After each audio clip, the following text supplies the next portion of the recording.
Welcome in, everybody. Reggie Harris with Playbook Expert coming to you with another episode for Cascade Sports.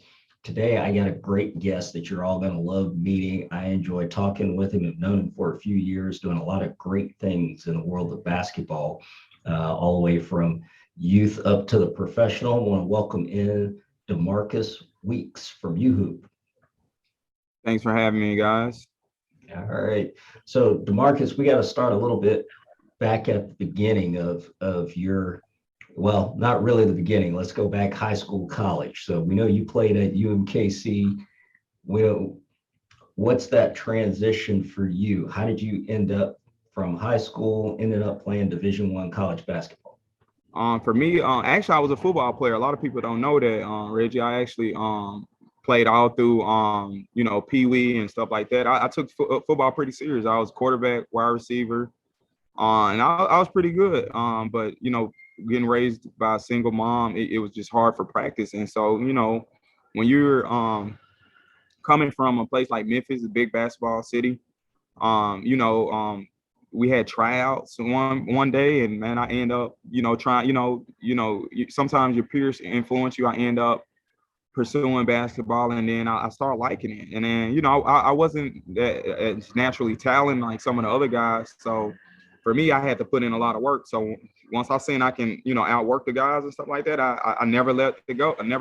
I end up playing junior high, got really good. End up going to like NBA camps, like Todd Day camp. Shout out to Todd Day, a great guy. He played in the league for a long time, and he provided a platform for me to be around other kids that was good and just really trying to make a way out. So he gave me that platform, and I used it and just kind of like, stay persistent with that particular goal. And so during that time, I ended up transferred for a few schools and got a scholarship out of high school. It was kind of like the story where you hear coaches transferring players and stuff like that. My coach seen me at a camp, came to my mom's house and said, hey, I want your son to go to my school. I'll take him to school. So my coach used to literally pick me up from across town to take me to school every single day on my senior year. And you hear all these rumors and stuff like that. His mom, messing with the coach and all this crazy stuff. And he might be, even to this day, my friends always joke about Coach Bratcher is my dad, my real dad and stuff, because I was the favorite, but he really wanted me over there at that school, Carver. Shout out to Carver. It's no longer a school now, but they really built me up,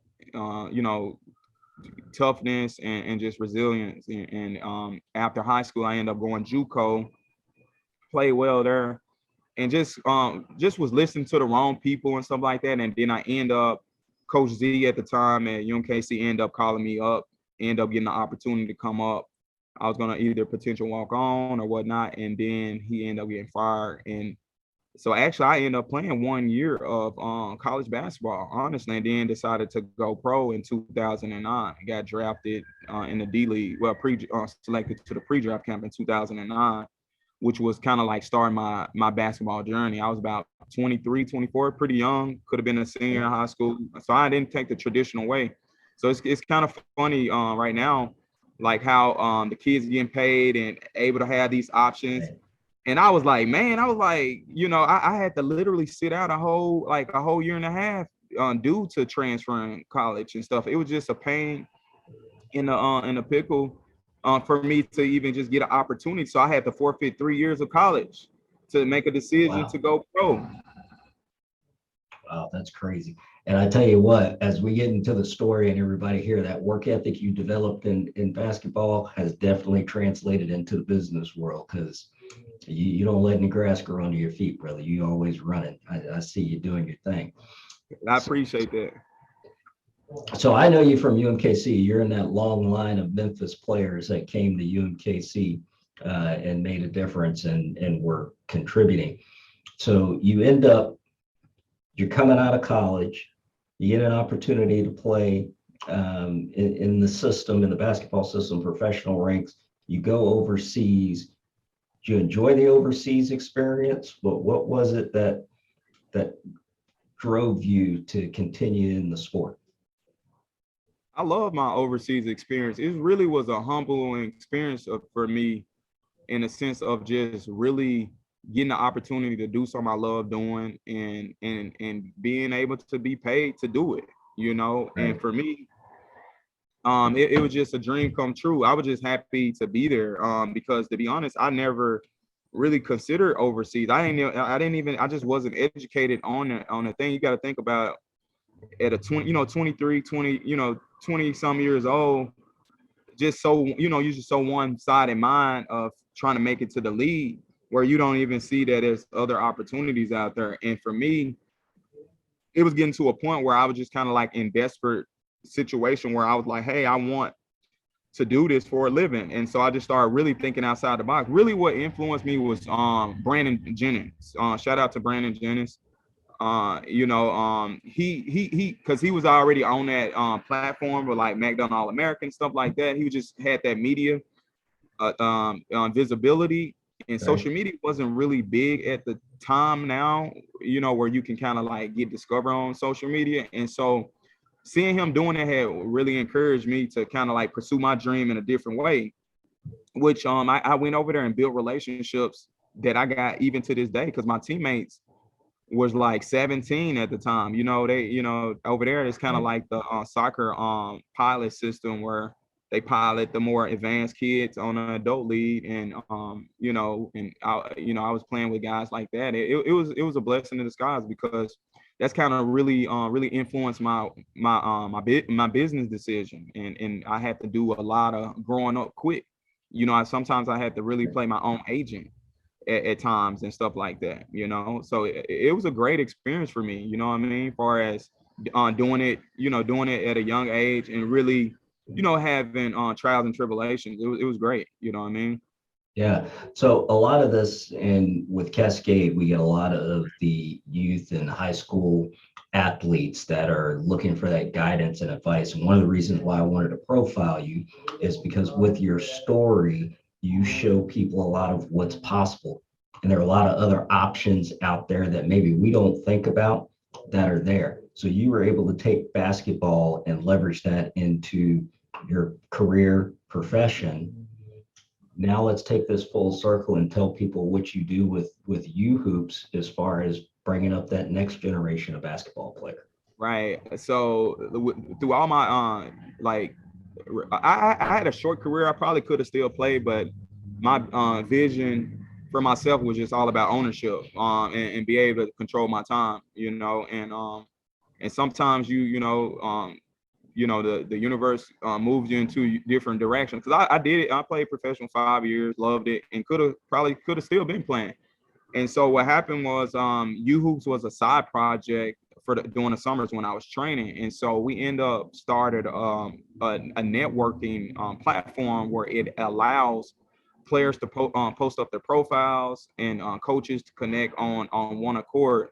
And so the network actually grew bigger than what we expected in a short amount of time. And so what was happening was, we didn't really know what it was, because it was coming to a point where we had Facebook and things like that. Facebook was really growing. And so what we had to do is really kind of find our niche. And we end up finding our niche and becoming like more of a marketing agency without the paperwork.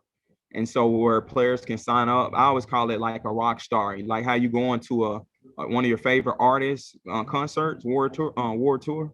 That's what we was doing. We was creating opportunities where players can play all year round, and not only play all year round, but have opportunity all year round. Because basketball is played all year round, but a lot of guys don't know, especially if just fresh out of high school, don't really have the information like guys that go to KU or Duke and stuff like that. And so what I did is, based off my connections and my networking and stuff like that, infused it into a business. And so we made it into a thorough business on the international side, where we did international tours, where guys can use their platform and use our platform to connect to people that they wouldn't have never been able to connect to, based off the political side of how basketball and stuff is. And so we end up starting a business. We took We had 11 successful international tours from 2013 all the way 2019. And we got helped over 100 players. A few of them got signed. We wasn't an agent, but it was just the purpose of having a platform and just really getting these guys these opportunities, looks, you know what I mean? And as we continue growing and using our social media platform, we was helping a lot of people, man. It was great to see. You know, we had a lot of hardship as far as trying to really figure things out, how that looked like and things like that. And you know, with any business whatnot, you know, we were just trying to really, you know, figure things out, because a lot of people don't know I funded everything, but I got so good where I was actually negotiating contracts with overseas people, you know, hosting kids camps and things like that. Yeah, that's amazing. So I always talk about on Playbook Expert that in order to get what you want, WANT, you have to have work ethic, right attitude, a network, and then your team around you. Right. Most so definitely, I totally agree. yeah, listening to your story, that's one of the things that I think all the kids can take from this, and aspiring, not just basketball players, any sport or any of your talent that you may have and may be gifted in, you use these attributes and you're going to be able to go far. So we look at UHoops, and I know you're humble about it. You don't go into all of how great the things that you've done, but I mean, you've used technology, you've used the hard work, the hustle, the grit to put this thing together and keep it going while investing your own money. Right. That's crazy, right? Yeah, getting yourself out there. I mean, networking. I see you at all the NBA events and the summer leagues, and you're on the sidelines and you're shaking hands. And I gotta take one moment too and compliment the fashion sense too, because I don't know if I can pull off some of them the threads It's that tough you though, you know. Yeah, I mean, it definitely was tough, but your accolades and what you had just emphasized on what your core value for your podcast. It does take hard work, but easy said and done. It's all about, you know, we from the show me state. It's all about you know, showing me, and yeah. and then next is come and, you know, putting in the work, you know. And you just got to have grit, and but also have a purpose. I think I was just really tapping into my purpose of what I supposed to been doing.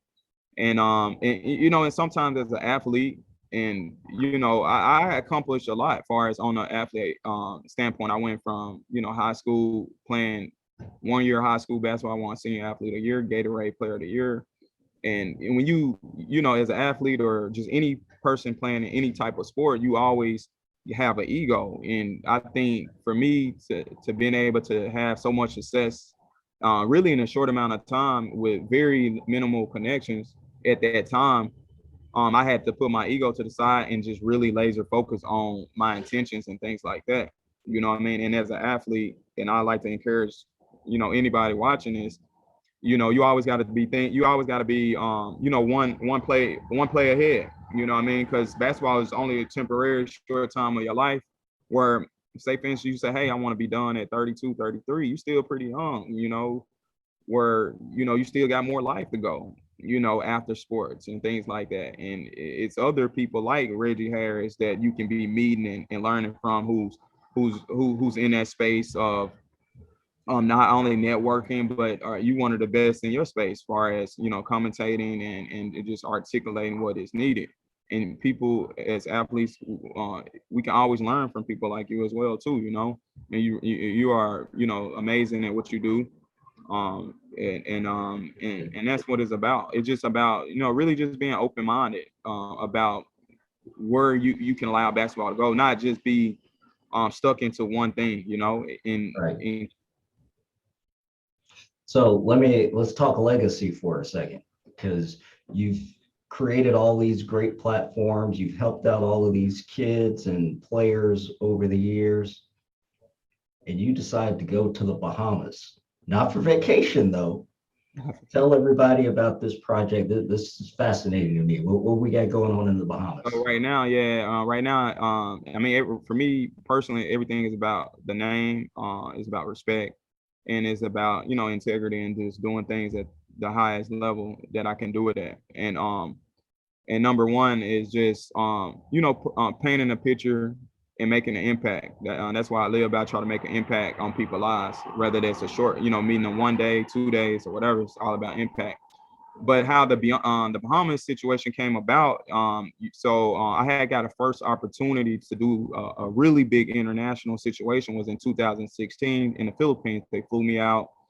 It was an amazing experience. I got a connection with government officials, Manny Pacquiao people and stuff like that. And it was a big deal, you know what I mean? And for my company being like, I think we was like 3 years in as a company, and they really created, a lot of leverage. And so people, the power of the internet, people from the Bahamas had heard about me and was following my content for a couple of years. And so back here in 2019, they wanted me to go come out there and host a basketball camp and things like that. And so right now I'm currently doing stuff in solar, and it has always been a vision of mine of providing kids a proper court wherever they may be on an international scale, but proper court where they can have fresh drinking water and lights, because a lot of people don't understand here in the States where a lot of in these remote countries, kids don't have lights. And so that's a basic necessity for people like us, And so for me, being able to be transparent and be in these places where other people can't and seeing it on a regular basis, it kind of bothered me because, I'm a person of action and I like to do something. So the idea came about, since, COVID has been crazy and the Bahamas kind of been a little more, like far as open for us to travel there. And I've been wanting to get down there for the last 2 years. And so it just makes sense for us to go down that way since it's a little more open for us. And so right now we're working with some of their government officials where UHoops will be installing, well, what do you call it? Refurbishing a basketball court and installing solar panels and fresh drinking water for the kids there with them under UHoops. So that's supposed to be a really big project, and that's like hopefully I leave here, people can remember me and my family and people that I work with regarding that project.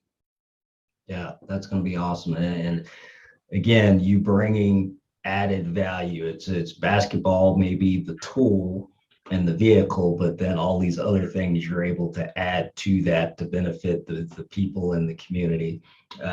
And right here from Kansas City and impacting worldwide with what you're doing. And who knows how many kids and lives you've impacted from all those players being able to go through the UHoop system. And I'm sure they're following that same footstep and leadership. So that's tremendous. You're a friend of the program, so we're going to always have you on here to talk about some stuff. But I got to ask you a question here that's a little bit lighter. Is it Kobe, LeBron, or Jordan? Or Jordan. I grew up old school, so I gotta go with Jordan, man. Like he the alpha dog, man. Jordan, off the top, off the win. All of them are the GOATs, but everybody had a GOAT ways. You know what I mean? Everybody did something. But like, if I can put any competitor like with any of them three, it have to be Jordan, man. He was a different type of. Even though I got to see Jordan like in his late 30s, but he was so dominant still though. And what I mean? It was just something to look at. I mean, he really one who kind of inspired me to kind of like, yo, I want to take this thing to the next level. You know what I mean? I mean, like who he did not inspire to do that, you know what I mean? But like it got to be Jordan for me, man. Like I love LeBron. I actually have hung out with LeBron, a great guy, super cool. So, you know what I mean? Like you can't, I mean, like he's like the ultimate teammate, you know what I mean? Far as, what I heard and just seeing him, he was so, so personal, super cool, down to earth. But man, Michael Jordan was just on a whole nother level, man. Yeah, and I got to tell you, one of my things that I think we lose in the conversation when we talk about which one of those guys may have been the greatest on the basketball court. As businessmen, they've also been very inspirational, very successful, and Yes. been able to bring a lot of people a lot of I value. like LeBron James, like just how he allowed his team to be able to be transferred and just grow with him. You know what I mean? And you can see Right. it on the visual because like you work with a lot of amazing people and stuff like that, but it's a lot of people behind the closed doors that we don't see. And Right. he displayed that. You know what I mean? He let people know, hey, this is Maverick doing this. This is Rich, and you know what I mean. I really appreciate that, and they they black men. You know what I mean? And I think that's important, which we in that space that people get their flowers and get their recognition they deserve. And So I love that. You know what I mean? So he's the GOAT, off the court with that, you know what I mean, and on the court, you know what I mean. So everybody had their own, opinion about who's the GOAT and things like that. But for me personally, you know, like you can't take anything away from it. Like, even with Kobe, I remember going out to LA back here in 2013. I seen Body Armor and I was like, what is this? And it was good. It was really good. yeah, And, at that time, and he invested in that, and it was like one of the best investments that you can possibly make during that time. So they genius, whoever their team of people and things like that. Like even 30 years from now, we still wearing Jordans and yeah, paying these crazy amount of prices. yeah, exactly. We've been talking with DeMarcus Weeks of UHoops. DeMarcus, where do people find you? Where do they go You find can find us right now. I'm on Instagram. You can UHoops Lead, at UHoops Lead, and then at D Weeks Kimi is my Instagram handle. Twitter, Facebook, also on LinkedIn, and also be on the lookout. We having a pop-up shop in March for March Madness. Should be in the end of March. We have dates coming at my really good friend Kingship Cafe. It should be a really good event. UHoops, we coming out with our nonprofit this year. We're gonna be really focused on a lot of community work, doing some things like that because our company is really transitioning to the nonprofit side, and we excited about that, and we're gonna continue doing our work and just trying to be visible. That's awesome. So as you know, I work on a couple of different platforms from this in the media space. So now that I've got you on one finally, I'm gonna put you on about 2, 3 other ones. So you are now a recurring guest in the And I playbook. appreciate the platform, Reggie. I love what y'all doing. I'm always following y'all guys. You always tapped in and doing all the cool stuff, man. And we got to keep elevating and using the vehicle as it's been given to us. So I really appreciate y'all bringing me out on the show and be able to share my encouraging words or content for whomever that's out there. So hopefully it can find somebody that can be encouraging to them to pursue their dream or whatever that look like. yeah, that's it, man. You inspire me every day. So we're going to take a step aside. You're going to see more, hear more from DeMarcus over the course of the year. We're going to continue to keep plugging him and the things that he's doing. Like you said, go check him out, UHoops. Check him out on social media. It's a fun follow. Follow him personally. Like I say, the fashion tips can't beat him. Yeah, I got to keep it swaggy, Can't beat him. So you've been watching Cascade Sports. It's Playbook Expert coming in at you hot with DeMarcus Weeks of UHoops. We will catch you guys next go through. For sure. Thanks, guys. Cascade Sports. Shout out to everybody there. Playbook Expert, Reggie. Appreciate your time, man. You know what it is. That's how we do it. This program is brought to you by the City of Fountains Coaches Association.